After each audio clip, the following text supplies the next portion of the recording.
Alex here. I want to talk to you about how to make or help remote salespeople become more productive and consistently productive and build up and help you build up a business without having to keep recruiting through dropouts and so forth to actually build them up.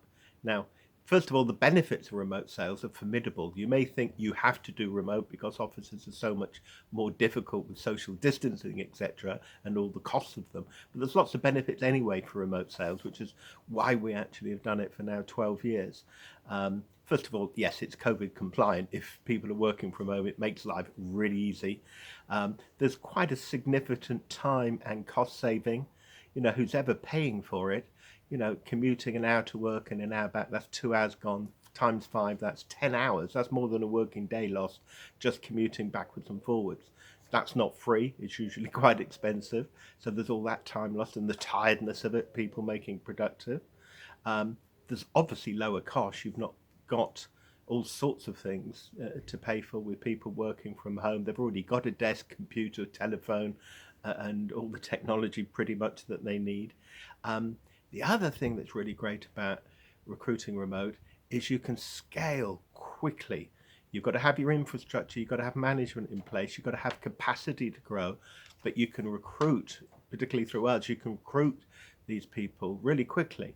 And you've got a much bigger talent pool. If you're in a city, London, New York, Tokyo, Dubai, wherever it is, you're usually only recruiting people like an hour of the office space. Remotely, they can be anywhere in the world, so you've got a much bigger talent pool to recruit for. So that makes that much, much easier. So you could rapidly scale. Um, and actually, research has shown that people working remotely from home are more productive, more efficient. And that's because there's less distractions, there's less chatting over last night's movie by the photocopy machine, and they focus. People at home focus on their work. Now, there's some weaknesses, and you've got to manage those. Some people, if they're not too disciplined, don't get on with the work and they digress, take too long for lunch, and they're humming about and looking busy but not doing anything. So you've still got to manage it, but it can be quite a bit more productive. So the benefits are quite considerable. But you've got to recruit the right ones. We prefer commission only. It doesn't have to be, but we prefer commission only. One of the big reasons is because it reduces how much management you've got to have on the people. If you're paying them basics, you've got to be accountable. You've got to police them. You've got to know what they're doing from 9 to 5, Monday to Friday, and their pressure is off. So commission only makes that a lot easier. Now, commission only will cost you more. That's why people do it, because they get a bigger share of the cake. But you can recruit 10 times as many people because you're not limited by the size of an office. If you've got an office that can take 20 people, well, with COVID, you could probably get 10 max now. Remote, you can have 10,000. There's no limit on it. So that really helps. And reduced infrastructure really to manage the whole thing, but you still need some infrastructure. And some people don't realize you do need some quite a bit of infrastructure. Now, the type of people that we have found work well remote is different to the people who work well in an office.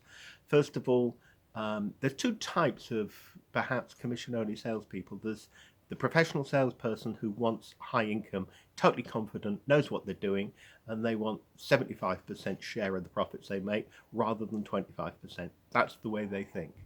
There's another type of person that's thinking more like an entrepreneur, wanting to be independent. Freedom is a big word they use a lot. They want to be self-employed, do their own thing. They don't have a business idea or want to invest money, which they perhaps don't have.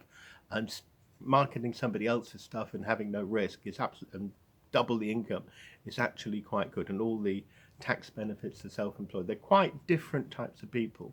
But we have found the two things you must look for in your recruitment is experience, but always matched with the right attitude, the attitude of determination. We found that people who are short of cash are really quite motivated to make money. Somebody who's got some money that wants a bit more, not quite as urgent and demanding. So you've really got to test how motivated they are and what their goals are, what they're trying to achieve, where they want to be at the end of the year, and how big do they think. There's a lot of people that, when you say, what do you think is the most money you can earn, come to me with some very limiting figures. Why do they think so small? You really want people who want to take on the world and constantly grow and really ambitious, because you're still going to have a community online. You're going to have online trainings, WhatsApp groups, and even physical things where you all, meet for a conference in Marbella or something, where you meet each other. You want that competition and all that energy. They're managed. So that's good. The other thing we found is that in this internet age, rapport and opening skills in selling is taking more of a role than the closing of business. Closing was always the top skill in sales recruitment and sales delivery. But now that opening rapport, people want to know, first of all, they want to rapport with you, they want to trust you, they want to know you're credible, they want to know who you are. Research online shows that when somebody's interested in your company, they read everything on your website, social media channels. They really want to know who you are. So that rapport opening skill, that nurturing, is more important than the hard-boiled closer of yesterday. Um, and we found that those sorts of people actually, succeed more in this remote thing. But selling online is great. They've got to be better at it in a way, because it's harder to sell even on a Zoom meeting where you are face to face than a physical face to face meeting.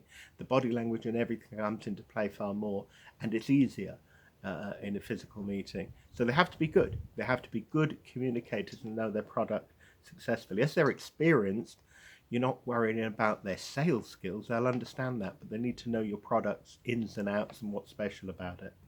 And also, just in case you do get some dropouts along the way, get them building a database. You should give them some marketing material, probably an ebook or a webinar-led landing page with a funnel, which means that even the ones that drop out are loading up your database with future contacts, and you've got a nurturing system automated to keep talking to them.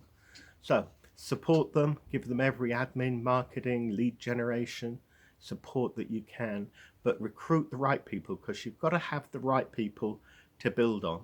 And we have found the experience coupled with a real serious motivation, a real good attitude.